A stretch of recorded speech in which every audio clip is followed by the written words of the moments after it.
subscribe to my channel. And also press this bell icon.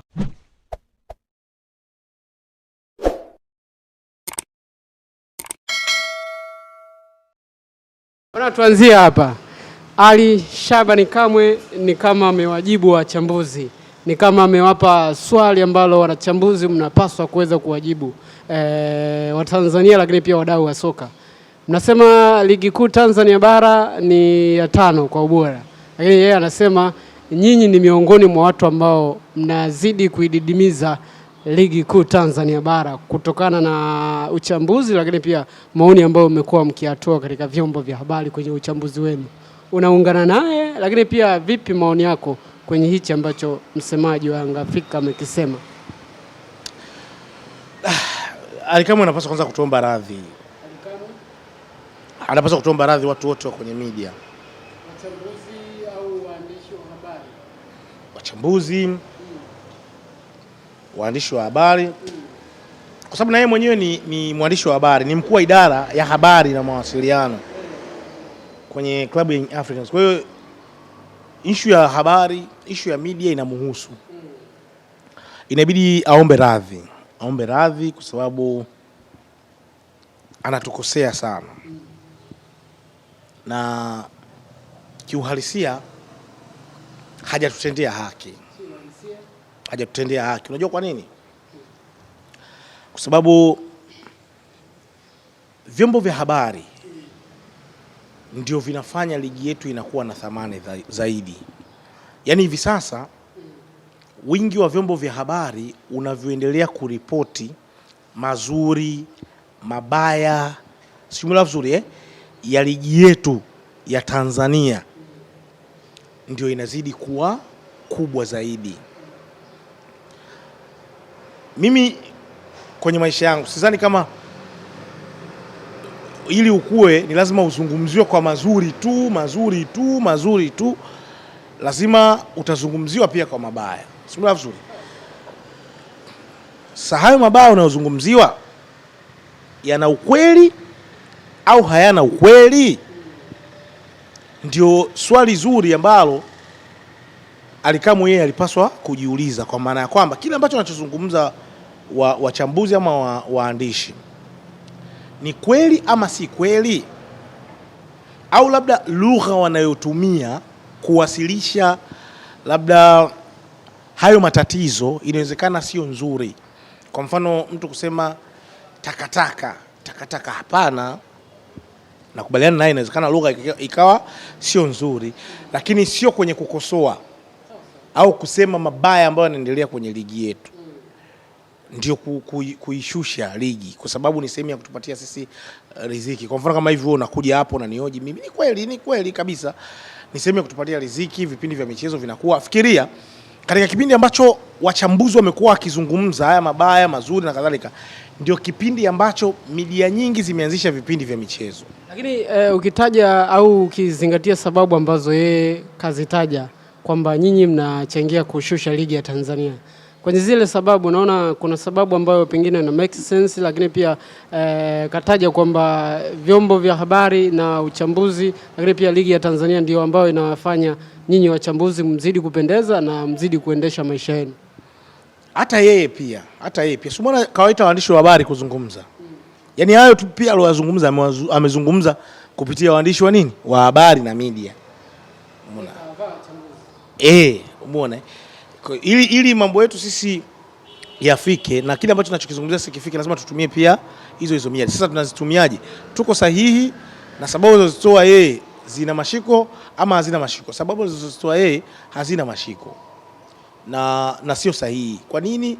Kwa sababu ligi yetu sisi ina promotion na vitu vingi sana, ikiwemo Simba na Yanga na yeye mwenyewe kama kiongozi wa Yanga. Ligi ya Tanzania hadhi yake inashushwa na vitu vingi, ikiwemo Yanga yake yeye ambaye anaifanyia kazi. Kwa sababu gani? Vitu kivipi hapo? Yeye mwenyewe Alikamwe ni moja kati ya watu ambao hawatamani Young Africans ifanye vibaya. Yeye mwenyewe Young Africans hatamani, yeye mwenyewe Alikamwe hatamani Young Africans izidiwe na timu zingine zaidi ya Young Africans kuwa mtawala wa ligi. Kwa kuna njia nyingi ambazo wanazotumia, inawezekana zikawa sahihi ama zingine sio sahihi, kuweza kuhakikisha kwamba wanakaa pale juu, ikiwemo tetesi ikiwemo tetesi za kwamba hizi timu kubwa zina watu wao kwenye hivi vilabu vyenye levu ya kati, na ndio maana mechi zao wakikutana zinakuwa hazina ushindani. Yani mimi siwezi kwenda kuangalia au kukaa naangalia mechi ambayo unajua kabisa matokeo yake yatakuwa ni hivi. Yani unaona kabisa, unajua kabisa yani Yanga lazima ashinde. Asiposhinda atashinda kwa, inawezekana akashinda kwa magoli machache, umeona, ila lazima ashinde. Yanga hata kama atakuwa katika kiwango kibovu kiasi gani, lazima ashinde. Unaona hiyo? Hiyo ndio sababu mojawapo ya ligi yetu kushuka, kwa sababu wao wamekuwa wakitengenezea mazingira ya kushinda kirahisi, wakati mpira ni burudani. Watu wanataka tuje pale tuangalie ushindani wa kweli, ila wao ndio wamekuwa sababu ya kuvidhoofisha hivi vilabu vingine vidogo na kutokuleta huo ushindani. Lakini kama haitoshi pia, tetesi timu kubwa ikiwemo Yanga, tetesi wanawatumia waamuzi kwa favor wao. Kelele zinakuwa nyingi, yani wanawatumia waamuzi kwa favor wao. Yani hivi vilabu vidogo vinaminywa sana kuliko wao. Sasa kati ya sisi wachambuzi na wao, ni watu gani ambao wanataka, au ni watu gani ambao wanaifanya ligi isiwe na ushindani na isiwe na mvuto? Sijui unaelewa vizuri. Lakini kama haitoshi, wao hao wapo bize kuhakikisha kwamba hapa katikati kupitia tulikuwa tukipiga kelele kuhusiana na masuala, kwa sababu sisi ndio tumekuwa tunapiga kelele masuala ya udhamini. Unakuta huyo ndio kiongozi mkubwa yuko affiliated na Young Africans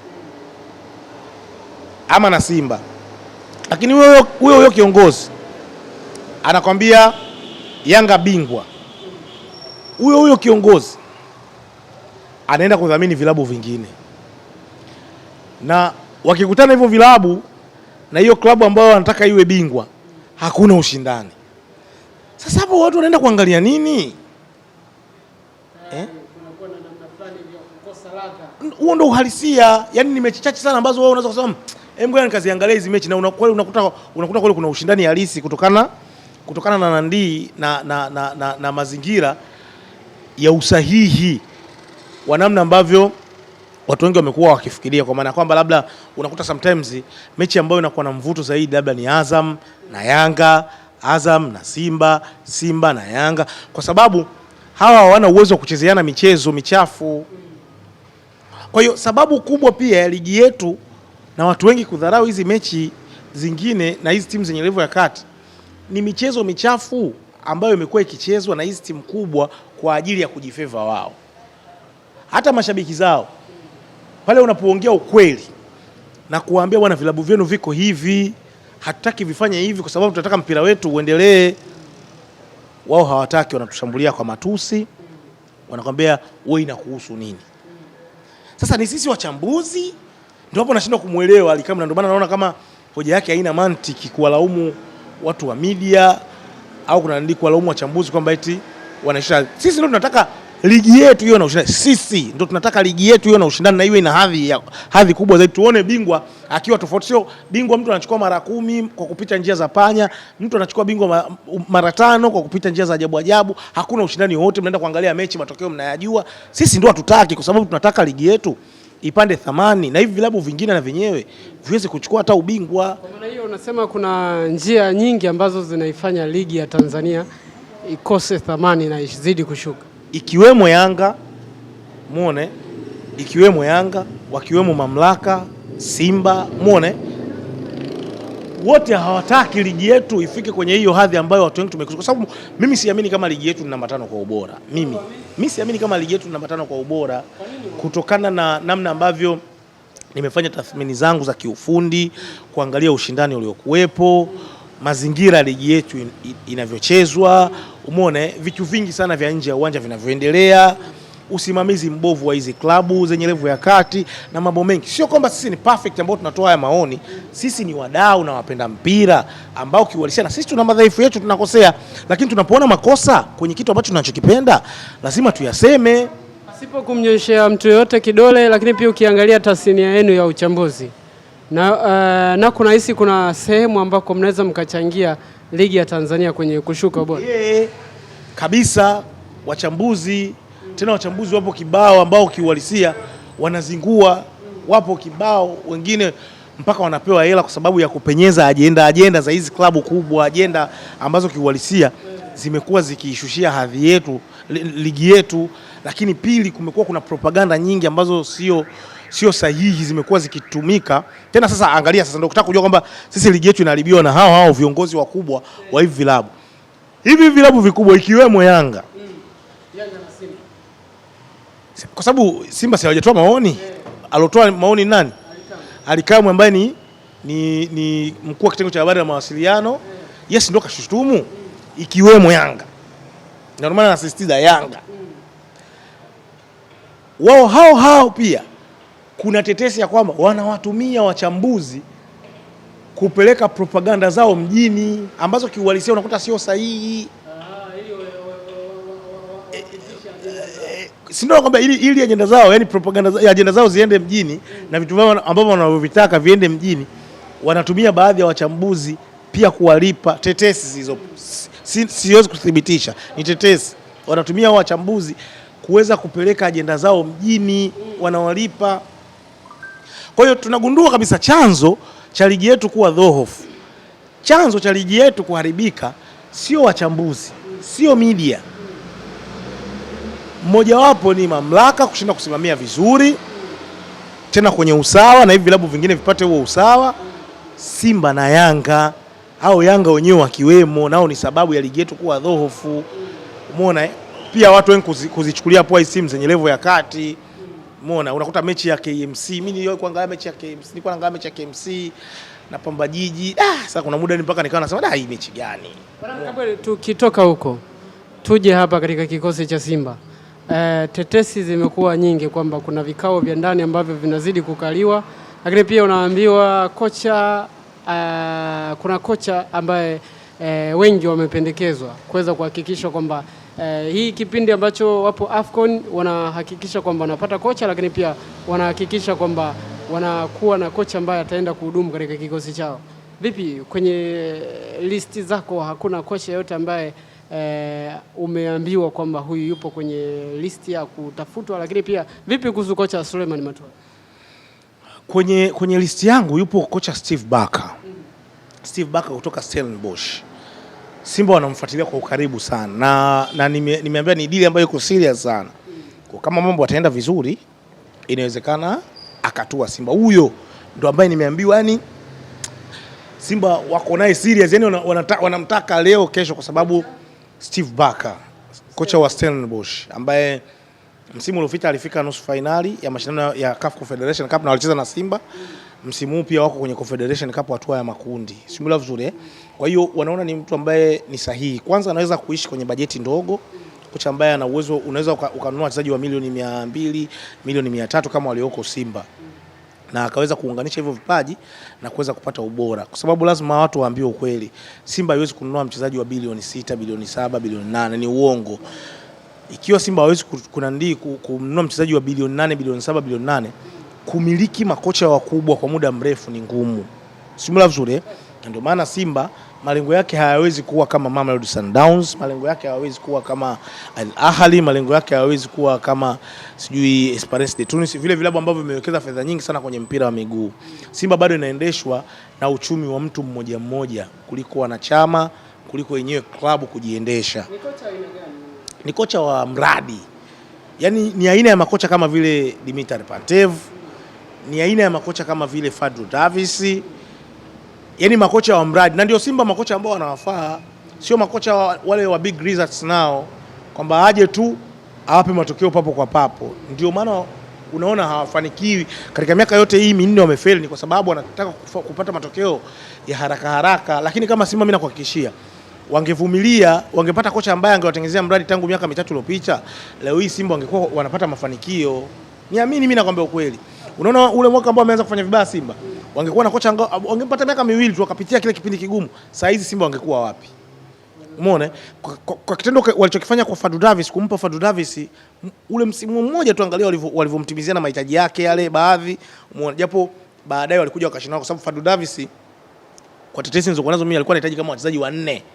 Wachezaji wanne ambao thamani yao ilikuwa ni bilioni 2 kwenda mbele, ambao walikuwa wanapaswa kuja kuongeza kitu, kwa sababu ilifika hatua yani wale wachezaji waliokuwepo wale wachezaji waliokuwepo wakina Joshua Mutale, sijui kina Jean Chale au ilifika hatua akaona hawa hawezi kuitoa Simba hapa kwenda sehemu nyingine, nahitaji wachezaji wanne wenye quality kubwa zaidi ya hawa.